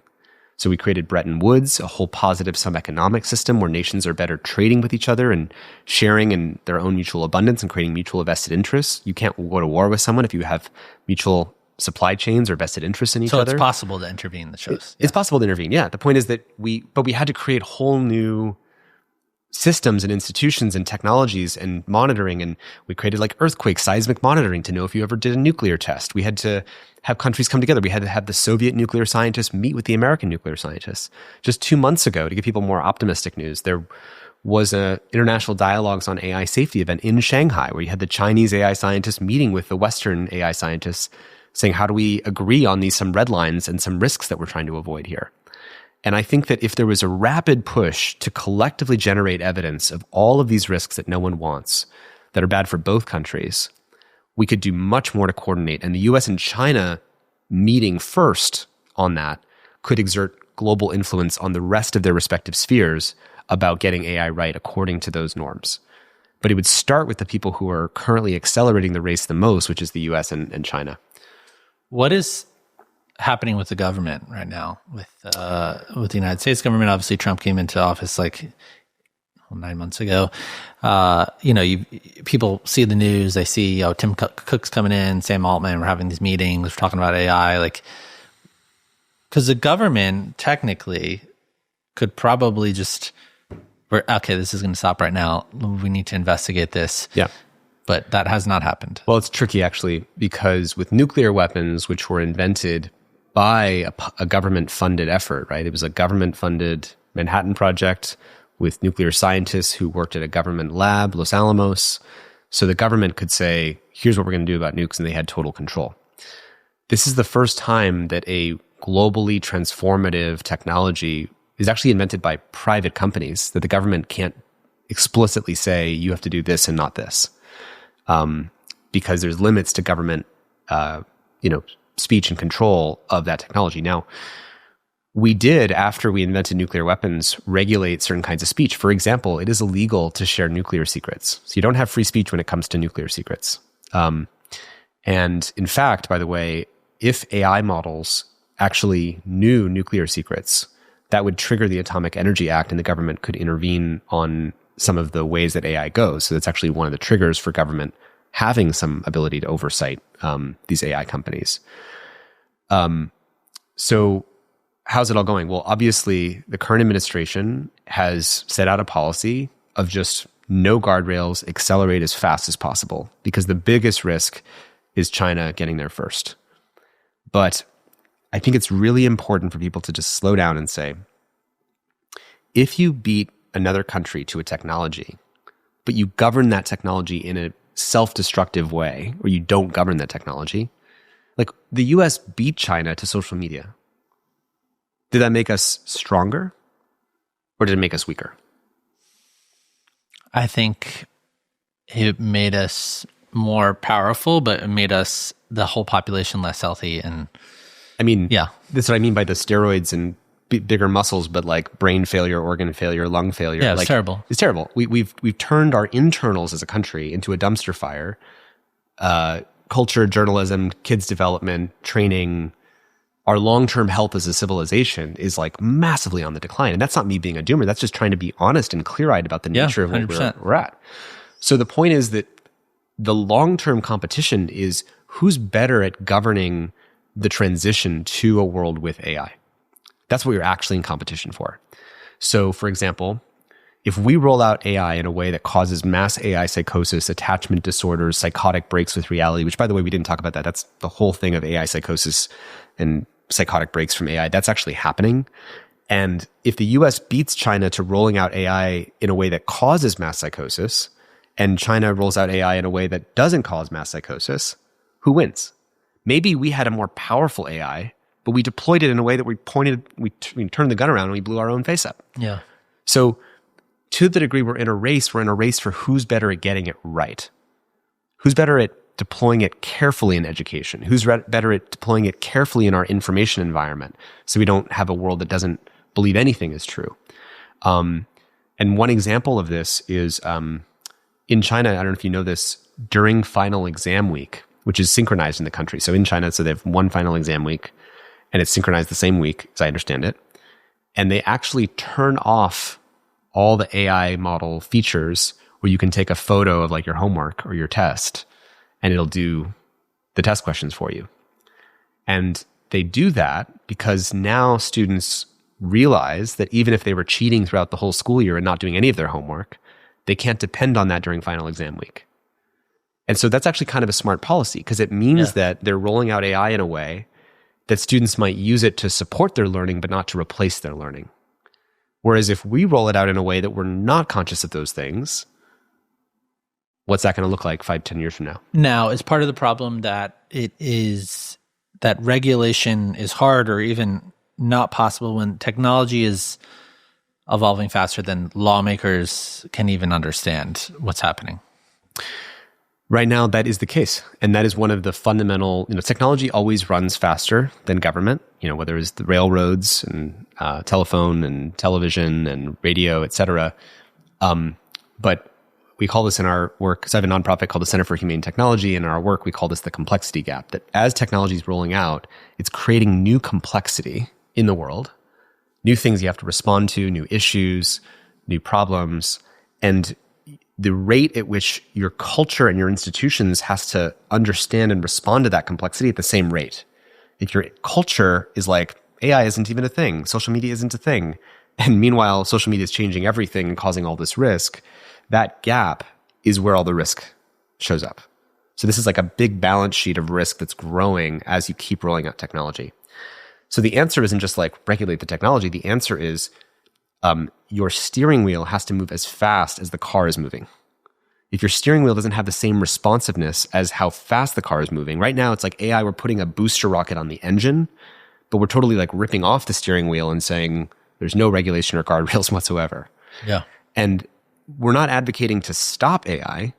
We're advocating to say, what would be the pace that we could get it right? What would it look like to have an AI on top of our steering wheel while we have maybe a more carefully deployed AI in the engine that lets us have more fine-grained controls of, we want to accelerate cancer drugs, we want to accelerate, this kind of medicine, we want to accelerate this kinds of national security defense and cyber defense.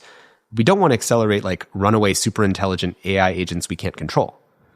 That would be like having a steering wheel where you have some advanced guidance. And by the way, AI could play a role in that. You could say, hey, AI, what are all the laws on the books that are out of date, that are like old regulations that we don't need? And it's like, boom, here's all these laws that are contradictory, don't make sense, that are contradictory with each other. And here's ways you can get rid of them. Here's, by the way, a new law that would be much more efficient and like deals with those problems. Hey, GPT-5, what are new issues in this technology that we didn't think about that we need to regulate? It's like, boom, here's like 20 new issues. How would you write laws that might deal with some of those issues? So you can have AI accelerated governance. You can have AI accelerated treaties. So for example, are you familiar with Move 37? Mm-mm. So when you remember when there was this moment where AI beat the old ancient game of Go? It's like a board game, right? It was this big moment. I think it was 2017. I believe it was in Korea. And Google DeepMind, built an AI that beat this 1,000-year-old game that's way more complicated than chess, by the way. It's why it was so much harder for an AI to ever beat the best human Go player. And the way it beat it is something called Move 37. So I guess in the 37th move, it did something that was totally different than all of the masters of Go would ever tell you to do. Like, you made this very creative move. And from the perspective of a human sitting across from the AI, you're looking at this Move 37, you're like, that seems like a really dumb move to make. Why would you do that? That's like laughably dumb. And you keep playing a few more steps, and the next thing you know, you're totally captured. Like, it's got you. And it's because the AI has seen strategies and seen what could work better than what you know could work. It's just seeing more moves ahead on the game board. Mm-hmm. And once the AI knows Move 37 and it can beat humans at Go, that's like a moment in the timeline. Humans will never be better than AIs ever after that point, because it's now beat us permanently. Yeah. But imagine you have, instead of AlphaGo, which was the name of this AI that had Move 37, what if you have Alpha Treaty? Oh, a treaty with China is impossible. We could never do an international negotiation. Well, let's create a simulated environment and ask, could the AI play out these steps of negotiation and say, is there actually some creative way of creating agreements between countries that are binding and have verification and all the normal stuff, but using AI to accelerate processes like that? Mm-hmm. Now, I'm not saying that AI is going to solve all of our problems. In fact, that's one of the cultural diseases we have right now, is that because AI is suddenly coming up on the world stage, and because we have so many problems, there's a temptation to say, we shouldn't try to solve any of our problems. Let's just like assume and hope that maybe AI can solve all of our problems, which is just really a deeper psychological symptom of wanting to outsource our responsibility to something that we think can magically just do it all for us, so we can just sit back and watch Netflix. Hmm. Well, the one thing that you just said I think is interesting is there is a line, right, where it becomes more intelligent than us, and then like you're probably never getting back from that. And so, I mean, you've used the word doom multiple times. I actually don't see that in your perspective and what you're articulating. I'm so happy to hear that. I don't see that at all. I think if I had a 75% chance of risk getting cancer, I think someone should probably tell me that I have 75% chance. So we can do something about it. Yeah. And so if you were to, we've laid out all these risks, the existential threats, what the government's doing right now. I think if we did like best and kind of worst case like scenarios, I mean, it's hard to nail down these numbers, but if you were to take the job market, right? Like we're in 2025, how many years do we have before you're probably going to see mass job loss? If things continue on this crazy like insanity pace that we're on right now. Eric Bernholfsen's work on this most recently is that we're already seeing, I think it's a 13% job loss drop for, I believe it's white collar, entry-level white collar work. So basically college entry-level work. There's a 13% drop in people's ability to find jobs. And that's already pretty significant. And by the way, it's important to name there are long-term consequences. Some people, I was at a dinner last night and people were like, oh, well, I think it's just going to take much longer for this to happen. But it's like, well, how much longer? It's like 5 years. Well, that's still unbelievably short timeline for a crazy transformation to our society. So think about like a law firm where you have the senior partners who are paid a really high rate. And then you have all the paralegals and the lower level, entry level law students who just came out of law school and they work at the law firm. And they're also paid a much lower rate, but it's still a high rate. And now, rather than, paying your, paralegal and your legal assistant hundreds of dollars per hour to go off and do all this work over a week and come back with a legal analysis, ChatGPT 5 is actually like really darn good at it. And now you don't have to hire those entry-level jobs. That's the first problem. Second problem is, how do you get to senior partners? You have lawyers that have to do a lifetime worth of law and get really good at it. Well, what happens when we don't get the intergenerational knowledge transmission because we're not hiring the young lawyers anymore? And so you don't get to have the training process so that young lawyers get to become senior lawyers. I just was last night here in New York and I met a lawyer who's like now actually just doing DJing full time because he makes more money DJing than he does as doing entry level law work. Yeah. So it's not just this short-term risk of not finding jobs. It's like the long-term risk of how our society and its expertise can be transmitted. And one thing that a civilization needs for long-term sustainability is intergenerational knowledge and wisdom transmission. And that requires real relationships, that requires real expertise, that requires these sort of exposure to the ineffable, extra dimensions of these different problems, the subtext to someone's body language when they're working through a problem. There's all these invisible cues that we get when we're working through things. And we need to have systems that are going to enable that. I think the estimates around jobs are one of the most relevant conversations to the individual person right now, because let's just say, take the cancer example. If you were to say, okay, 50 to 75% chance of risk cancer, you should be doing these 5 tests right now because of that. Mm-hmm. And I think that when there's so much confusion around the job numbers and are people just overhyping this and this is ridiculous and there's actually not that much risk in the near future, or, oh, wow, like this industry might atrophy in the next 2 years. And that's what I do right now. And I don't know what I'm going to do. I'm not going to have a job. Yep.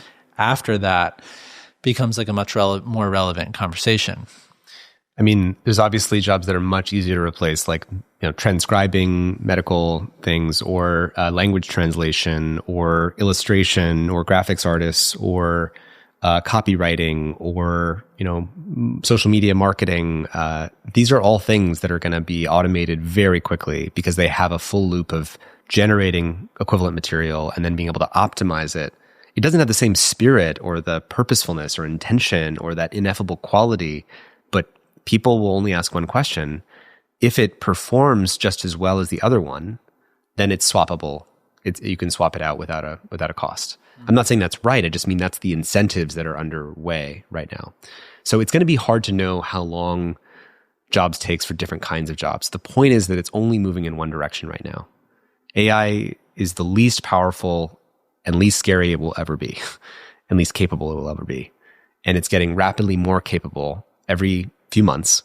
And people should be prepared for how do we navigate that transition. And people should frankly be outraged and tell their politicians this is a top tier issue. Like, people should be writing their senators saying, you should vote in the next election based on whether your candidate is just accelerating AI recklessly. And there's a new $100 million super PAC by the AI accelerationists that are trying to fund just AI acceleration candidates. And by the way, they have a huge advantage because they have billions and trillions of dollars that they're invested in. And they want to fund their ability to outcompete others in the race. We need to counter that. And there needs to be people who are willing to vote for the politicians saying, this is ridiculous. We should not be releasing inscrutable AIs, preying on our children, causing them to have attachment disorders, causing them to commit suicide, causing AI psychosis. We should not be releasing AIs that are replacing jobs faster than we have a transition plan. We should not be releasing AIs that, multiplied by surveillance, create whole new forms of AI surveillance we haven't talked about that erode privacy and freedom forever. We should not be releasing super intelligent AI systems that are more powerful than us and then we don't know how to control, that are going to outcompete us in everything. We cannot release those things. These are things we should all agree on. And all of this is just dependent on seeing clearly that the default path that we're currently going towards, if you just take the current incentives, is just not one that we want. And I almost want there to be just like a single website that lets people just sort of mark their membership of, even if we don't know what the other path is yet, we need to be committed that we need to be in search of this other, we call the narrow path, and not allow this default, reckless, insane path to continue. It's interesting in terms of the default reckless path. I mean, I did an exercise, it was probably in May, with ChatGPT, and I mean, I was at this for like 4 hours, 5 hours. I was like running through like all these different scenarios. And after like all this different modeling, it popped out this thing of, basically it was saying that the most likely scenario would be that by 2027, in 2 years, you would have significant job loss. But by 2028, you would have a scenario potentially where you have people protesting in the streets that they're losing jobs and they're not actually being replaced. Was that not being replaced, meaning because they were successful in some way, or what do you mean? Meaning they lost their job, but there was no job for them to step into. Oh, yeah, exactly. Is that? I mean, people can become massage therapists for a while or become part of the caring economy I think that there will be an incentive for people to move into things that are about human care, that are where people just want to interact with humans. That's one thing I've been talking about. Yeah. Yeah. But I'm not an expert on this, and this is a really hard problem, but the point is we're currently going faster than we'll be able to manage this transition. We should not have billions of jobs and livelihoods disrupted. It's not about protecting the jobs, by the way. A lot of people don't like their job, but we shouldn't have a billion livelihoods where you can't find a job. You have no way to put food on the table, and disrupt billions of people's livelihoods without a transition plan. Now, the other thing you had mentioned outside the job is like that line of intelligence, right? And so people who are in the know about a lot of this stuff, what are they saying about that line of like where this intelligence would surpass us, and then you're kind of at a point of no return at that? Well, what's confusing about AI is that intelligence is lopsided. So people like Gary Marcus, who's a friend, will rightly point out places where AI will make mistakes on very simple questions. Like I think the question is like, how many strawberries are in the word "are," which is a nonsensical question, and it'll answer like 4 or something. And the answer is like, well, strawberries is not in the word "are," it's reversing the question. It gets so many things embarrassingly wrong, but it also has superhuman performance in a bunch of domains like programming and math. It now is the won gold medal in the International Math Olympiad. That's a new capability. AI is discovering new materials. It's discovering new antibiotics. It's doing superhuman discovery of viruses. There was a Stanford paper out just last week. It's doing things at a superhuman ability already. And what's confusing is to have this one object called AI that if you look at it from this angle, you see 50 examples of where it's embarrassingly wrong. And if you look at it from this angle, you see 50 examples of where it's way past human performance and can do superhuman things that no human can do. And then you get these polarized fights with people who are looking at what it gets embarrassingly wrong, using that to say smugly, like, there's no problem here, this is all just hype. Meanwhile, the technology gets way more superhuman in these other domains. And the people on this side, talking just about the capabilities, who sound like they're in denial about the places that they're getting it wrong.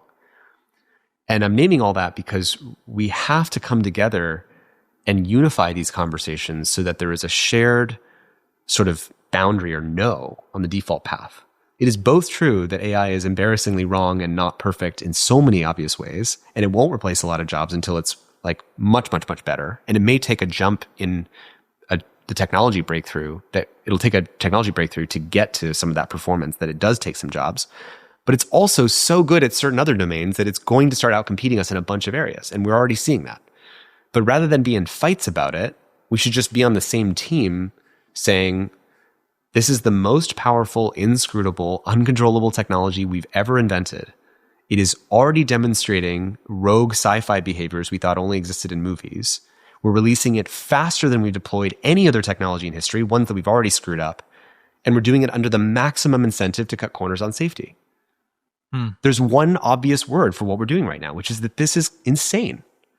And we need to stop pretending that this is normal. This is not okay. Yeah. We shouldn't be afraid of saying that. Yeah. I think people are afraid of saying that because they're afraid of appearing like a Luddite. They're afraid of being against technology. They're afraid of being part of a moral panic. But we've just outlined like many concrete pathways to where this is not going to be in service of everyone's benefit. Yeah. So much of what you're saying it's just regular in the public discourse. I mean, I see it in the news all the time. Some of the reasoning, some of the logic, some of the arguments about all this stuff. I mean, ChatGPT 5 that just came out, I mean, that was used as ammunition in the public discourse of like, oh, this was worse than GPT-4, right? Or some it's not as good as what people are expecting. Yeah, and so the AI progress is slowing, so we're not going to get there. Go on. Yeah, and then some of the other reasoning. I mean, Sam Altman's on the record saying if OpenAI does not move quickly, someone else will, and the fate of AI could slip out of the hands of some of the most mindful about social consequences. He said that. Eric Schmidt has said the thing about China that you're saying. It's just like you're hearing all this lines of reasoning, and there's just so much confusion. There's so much like, what is actually happening? Who do I trust? What do I believe? And it leaves the person who it sometimes feels powerless to be like, what the hell is happening right now? I have no idea, you know? Well, I think there's this weird thing going on, which is like, either I just want to talk about the optimism because it makes me feel good. Yeah. Or if I do really confront these negative consequences, then I just feel powerless, overwhelmed, and like hopeless, and I don't want to do anything with my life because it feels like we're just in the passenger seat or the back seat of a car that's being driven by 5 CEOs of 5 AI companies, and I can't do anything about it. And I think that this moment requires the solidarity of a movement of people that says that this is not okay. I know that sounds crazy, but if you take seriously the jobs alone, AI will create like a billion-person movement of people whose jobs and livelihoods are threatened in the next single-digit number of years, probably. Maybe it's 9 years, but it's like the next single-digit number of years. And I think whether it's energy prices going up for regular people, by the way, which you didn't talk about, of data center prices, data center sucking. You talk away all about the that energy. like it's a worst, well, like a worst case, like a 9-year thing. Yeah, one of the worst or like more conservative cases would be like 9 years away for that's insane. Jobs being it's insane. It's insane. That's what I'm saying. But there's so many people who say, oh, it's 9 years, not 2 years. Therefore, there's really nothing to worry about. It's all hype. I just want to like notice like where is that coming from? If you just tune for a second, like is that coming from calm, grounded rationality, or is it coming from if it's not 2 years, then I get to like actually just live my life and that's keep like you focusing being on what I want. That's like you being 40 years old and you're like, I'm going to die at 49, so it's not a big deal. Exactly. You're still not dying when you're 85. You're dying when you're 49. I don't know about you, but life is pretty amazing. Like this universe, this life, like joy, connection, people, family, like think about what you love. You want that to continue. Why should we accept, it's funny. There was, go back to the 1980s, 1985. And the scientists are like raising the alarm about the ozone hole. They started actually in the 70s raising an alarm about it, but it's like 85. There's an ozone hole in the atmosphere. Everyone's life is threatened. Specifically, it's going to give everybody cancer, skin cancer, and it's going to give everybody cataracts. And it's going to basically screw up plankton and life on Earth if we don't deal with this massive hole in the ozone layer. It's a real thing that happened. And we could have just said when the scientists warned us about that, I guess we're just doomed. I guess there's nothing we can do. Let's just go to the beach and drink margaritas or say, I guess there's nothing we can do. It's inevitable. The ozone hole is inevitable. It's ridiculous. 2 years later, we did the Montreal Protocol negotiated with the United Nations, and 190 countries got together to say we need to regulate private companies producing a technology of chemistry, CFCs, chlorofluorocarbons, that together collectively were creating this collective problem that didn't have national boundaries, called an ozone hole. And we had 190 countries in a gradual phase out of those chemicals lead to the reduction of the ozone hole. Like we didn't say it was inevitable, there's nothing we can do, and I guess we're just screwed. Like when did we stop standing up and saying doom is inevitable? Like it's funny because like the real doomers, the people who are sort of in the inevitable doom side, are the people building the technology. Because they're believing in the inevitability and therefore the inevitability of the bad outcome. And this is about actually standing against that and saying we do have examples in history where we coordinate if we're clear enough about the collective ozone hole. Now with AI, it's not an ozone hole. It's like a massive livelihoods hole in the job market. It's a biological risk hole in the case of AI advancing biology.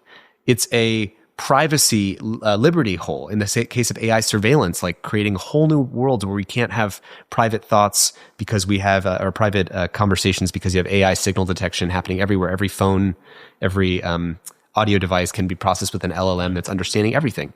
Like there's obvious, AI-sized global holes in our collective human atmosphere, and we need to stand up and say, like, let's do something about it. I was watching a little bit of Sam Altman was on Tucker Carlson's show a few weeks ago. He said that he apparently hasn't gotten one good night of sleep since they've built like GPT over the past couple of years. Why do you feel like that is? So, why is he not getting good sleep?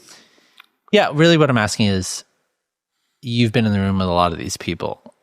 Like, is there a sincere like weight of like, holy shit, like what what am I doing right now? But what is the mentality of these people if he's saying he can't sleep? I think there's a schisming happening. To be schismed is like your brain is like split in half, where every day, if you're a person who loves technology and you think, there's honestly just curiosity. Like, it's so cool. You build something and it can suddenly do law or math and create new physics. It can prove new math theorems, invent new materials. AI in the last year created the first new antibiotic in 60 years. That's going to solve some problems. Your attention as someone who's building this, I think, can be seduced by the fact that I'm basically building a god that's read the whole internet and can reason at a superhuman level about a whole bunch of areas. And I can point my attention at that and just feel kind of excitement. But I also know, I signed a letter saying this could extinct humanity. And I think that people live in this kind of schismed state where it's overwhelming to think about the negative. I don't feel like I have agency because the only thing I can do is race, even though that's not true. And so I live in this kind of inner conflicted place where I'm not actually operating as a holistic person who's just in integrity with the facts of the situation.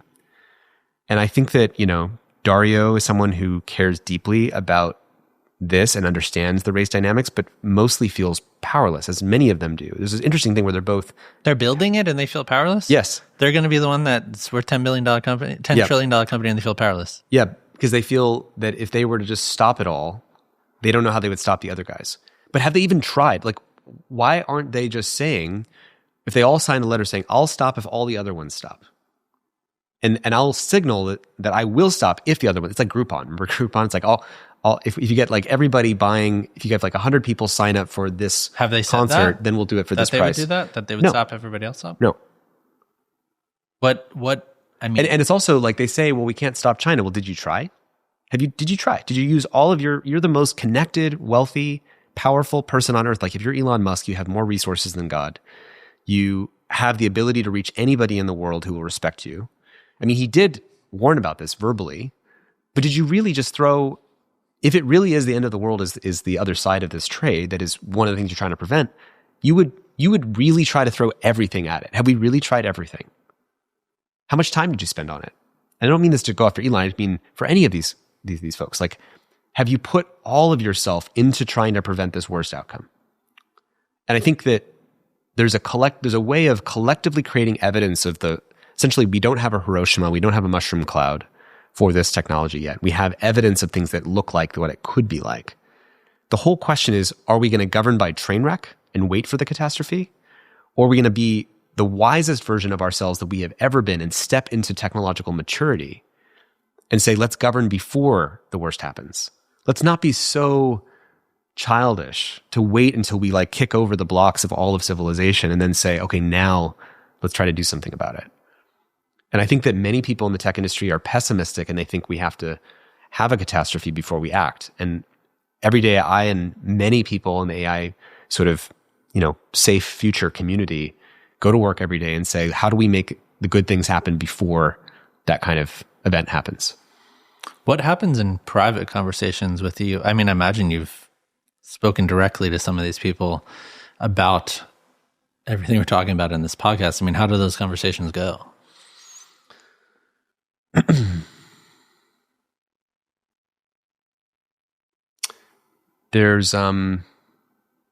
think there's a feeling among people building the tech that you're naive if you think you can stop it. If you think that there's anything that we can do, then you're not being in touch with the reality of the race, the money involved, the resources. But I want to name something, which is that if you believe that it is inevitable, just notice if you're sitting there and you're building AI and the other guys are building AI and you collectively believe this is inevitable, will it have any chance of not happening in the full expression of an AI maximalist way? No. It's like fatalistic. It's fatalistic. You're Scientists would say that, even those sorts of mindsets. You're casting a spell. That's what I mean by the ozone hole. Like, if the ozone hole was happening and everyone's like, well, this is inevitable. If everybody believes it's inevitable, it will be. You're co-casting a spell. You're creating a reality. And notice that saying it's inevitable, is that based on actual logic? Like, is it in the laws of physics that we have to roll out AI maximally and recklessly? Like, if no one on Earth wanted this to happen, I'm just saying hypothetically, I'm not saying this is true, just like hypothetically, if literally not a single person on Earth wanted this to happen because it was going to be bad, and everyone took their hands off the keyboards, does AI like still get pushed magically in the world? Is it summoned from somewhere? Like, no, it comes from humans that are caught not at the level of physics, but a kind of a social physics, like a kind of belief, arms race dynamic. And AI is why I gave a TED talk recently, and I said AI is both our ultimate test and greatest invitation to stand outside of this logic of an arms race. It's testing us to see if we can get outside of that. It's interesting. One of our recent guests on this podcast is Harvard professor, Dr. Ellen Langer, and she's the mother of mindfulness. She's almost 80 years old. I now. think I know her actually. I think I've met her before. Yeah. Yeah. And so really what she means by it's more about mindset. And so one of the things she said is this whole idea of self-fulfilling mindsets. Yes, like exactly. You think it, and then isn't she the one who did the research on if people walk into an environment and they think that they're old, yes, and they're given an environment where everything around them is yeah, it was a counterclockwise study. It's a counterclockwise study. Yeah, exactly. We talked about that. Yeah, so it's almost like we self-fulfilling mindsets. We believe it so much to be true. Yes, it's exactly. like we bring it into existence. But I really go back to the nuclear bomb thing.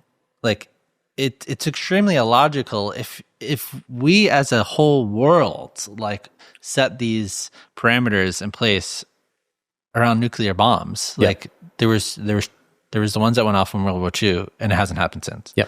And a lot of people worked hard to make that happen. Everywhere around the world. Yeah, everywhere around the world.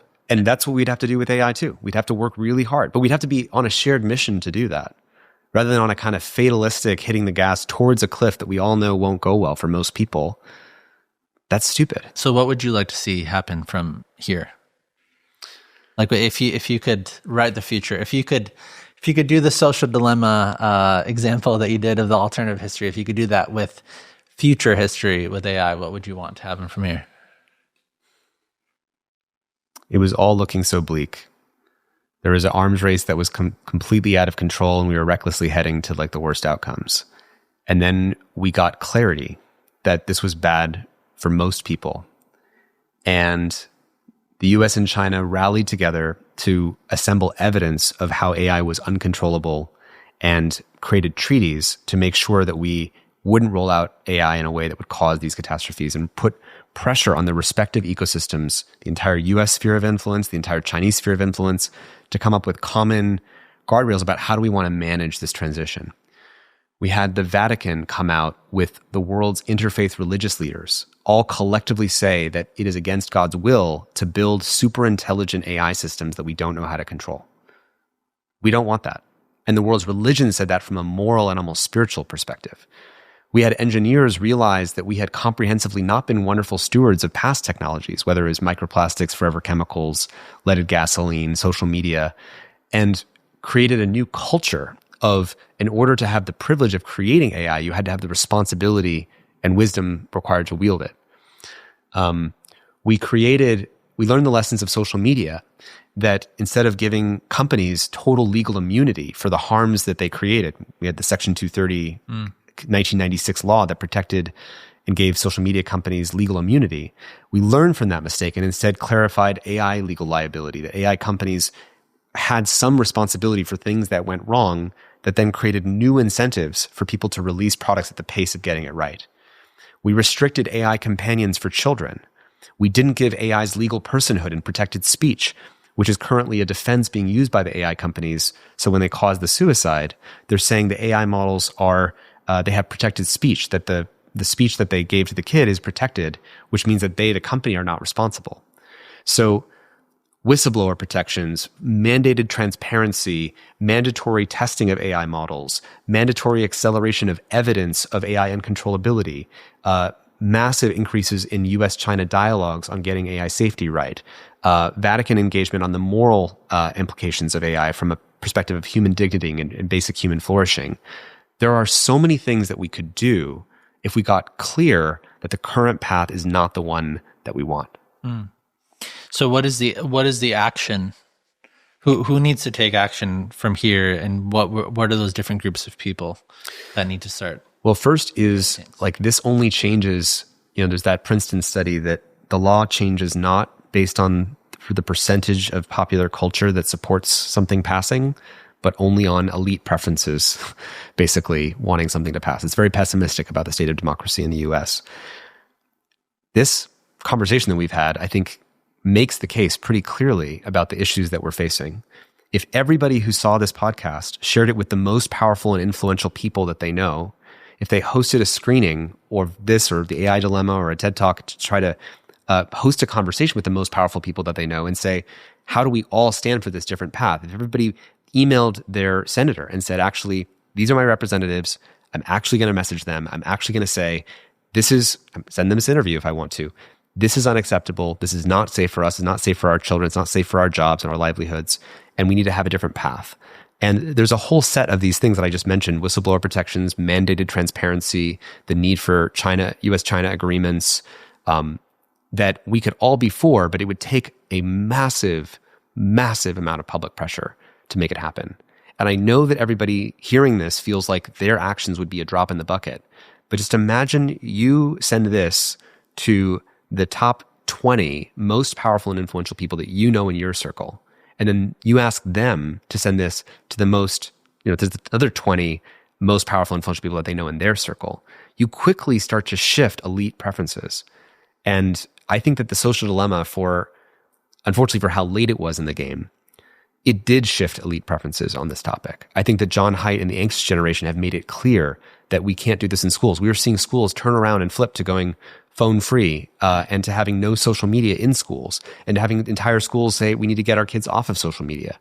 And they're doing it one school at a time and one state at a time. And we're seeing those dominoes start to fall. And even though it doesn't add up to the total amount of change that we need, I do believe that things look impossible until they actually happen.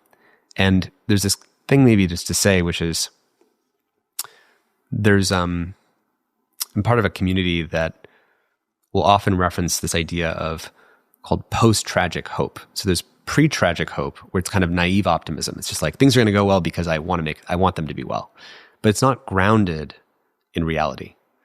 Then there's tragedy, which is you're actually stuck in the tragic. So instead of being naively optimistic, you actually look at reality and then you just get stuck in depression, nihilism, or the tragedy. What often happens there is you either get stuck there or you bounce back into naive optimism because you just need to have a positive story to tell yourself. And I think that the culture that we need that can respond to this problem is fully being with the grief that we feel for the situation. If you can actually feel that, what you're connected to is the love that you have for the world that you want to continue. And then you can become what's called post-tragic optimism, or having post-tragic hope, where you act having fully metabolized our shadow and our confrontation with this situation. And then your actions are commensurate to that situation because you're actually coming from an embodied place of taking that situation seriously. And I know that that's actually a lot. And I think that people need support to go through this rite of passage, or almost like this initiatory experience. But I think that if we hold each other in it, I do believe that it's possible.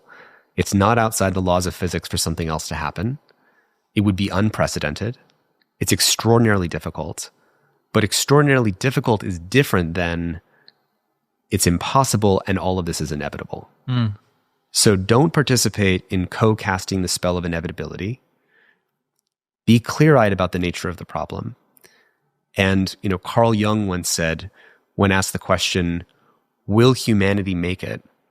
And his answer was, if we're willing to face our shadow. It goes back to what you said earlier.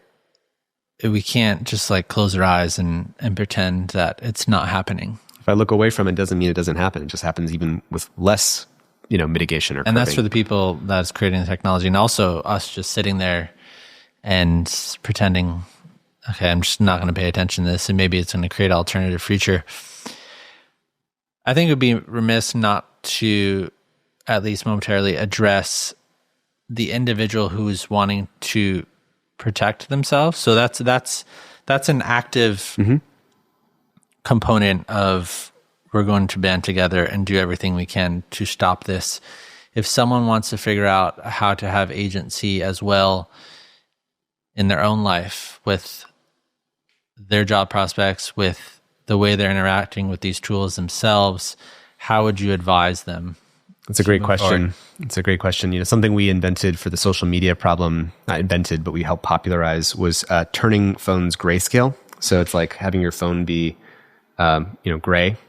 And the reason we did that is it was a way to both make your phone a little bit less addictive because the colors aren't coming at you. And it was a way to signal membership to other people. So when other people looked at your phone, they're like, oh, it's gray. And they'd ask you about it. And that let you talk about the attention economy, the race to the bottom of the brainstem. And so we were trying to create something that would spread like a virus, but a positive virus that would help free more people's minds from that social media machine. And so what I hear in your question is like, what is that positive virus, that upward spiral for participating in the AI narrow path future that we actually want? I think the first thing is just spreading this message so that more people are understanding of these problems. It's not to never use technology or never use AI. It's to not give AI companions to children before they have attachment systems that are developed.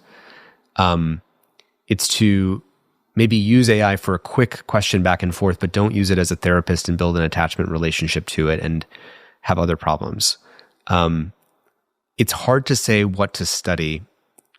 I do think that understanding AI itself creates the kind of neural pathways and understanding for a lot of really helpful things to understand in the world, like arms races, competitive dynamics, incentives, the nature of the technology, how the mind works. Like, to study AI is to study how minds work, what intelligence is, what productivity is, how the economy works, because AI is playing with all these important parts of our society. So in a way, to go into studying AI is to go, and AI's impact on society and AI ethics is a way of studying, I think, some of the most important things that people need to understand.